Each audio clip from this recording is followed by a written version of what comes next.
Pak De Indro Warkop tentang kritik yang elegan. Seperti biasa, penampilan komika Ridwan Remin pada show ke-12 Suci Season 7 sangat menarik dan menggelitik.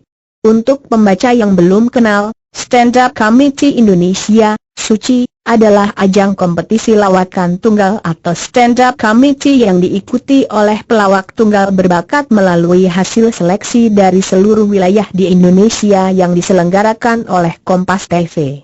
Acara kompetisi ini merupakan kompetisi stand up comedy pertama di Indonesia, serta memiliki tagline Let's Make Laugh. Demikian definisi yang dituliskan di Wikipedia. Sejak dimulainya show season pertama Suci tahun 2011, setiap tahun acara ini menyajikan hiburan yang berbeda karena menampilkan bakat-bakat terpendam dari orang-orang dengan berbagai latar belakang, dari berbagai daerah asal, dari berbagai profesi yang membawa berbagai pandangan berbeda dan menarik. Semuanya memiliki satu kesamaan, yaitu ketertarikan pada dunia komedi dan keinginan untuk menghibur dengan membuat penontonnya tertawa. Bahkan lebih dari tertawa, komika dengan kemampuan lebih bahkan bisa memberi inspirasi dan bahkan pencerahan. Pada dasarnya komika yang piawai adalah pengamat dan public speaker yang baik. Yang menarik pada show ke-12 Suci Season 7 kali ini adalah komentar salah seorang juri yaitu Pak De Indro Warkop. Biasanya ciri khas Pak De Indro adalah memberi nilai kompor gas bagi komika dengan penampilan yang sangat baik. Tapi hari itu Pak De Indro memberi komentar lebih pada Ridwan Remin yang penampilannya memang sudah terkenal sangat baik. Pak De Indro memberi saran.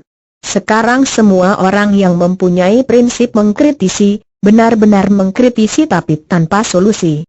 Secara akademis, kritik itu harus ada solusinya. Aku berharap kamu bisa mulai belajar itu karena dengan seperti itu kamu elegan dalam mengkritisi sesuatu. Jadi kritik yang baik adalah kritik yang memberikan solusi. Belajar satire, belajar nyindir, bukan ngatain. Karena dengan demikian kamu elegan banget dan akademis banget. Kompor gas. Komentar ini menurut saya sangat menarik dan sangat mengena.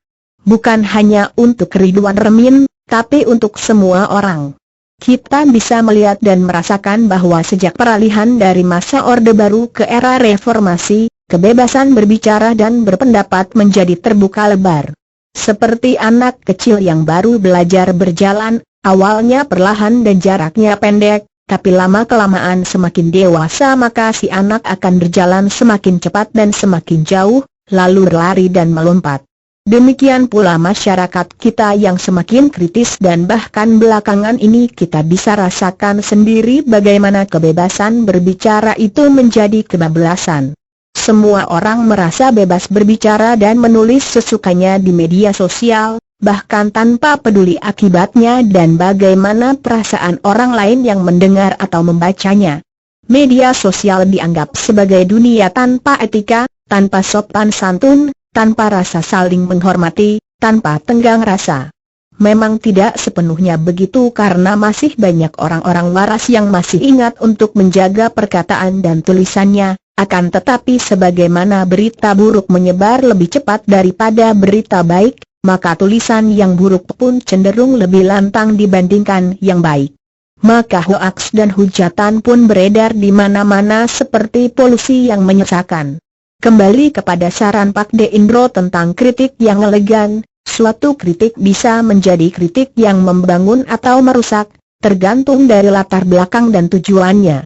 Kritik yang dilatar belakangi sentimen negatif atau kebencian biasanya tidak memberi saran atau solusi yang bermanfaat, sehingga terkesan hanya nyinyir saja. Sementara kritik yang dilatar belakangi kepedulian dan keinginan untuk perbaikan atau pencapaian kondisi yang lebih baik biasanya lebih berpotensi untuk disertai saran atau solusi yang membangun. Jadi kembali kepada diri kita masing-masing. Apakah kita mau menjadi orang yang nyinyir?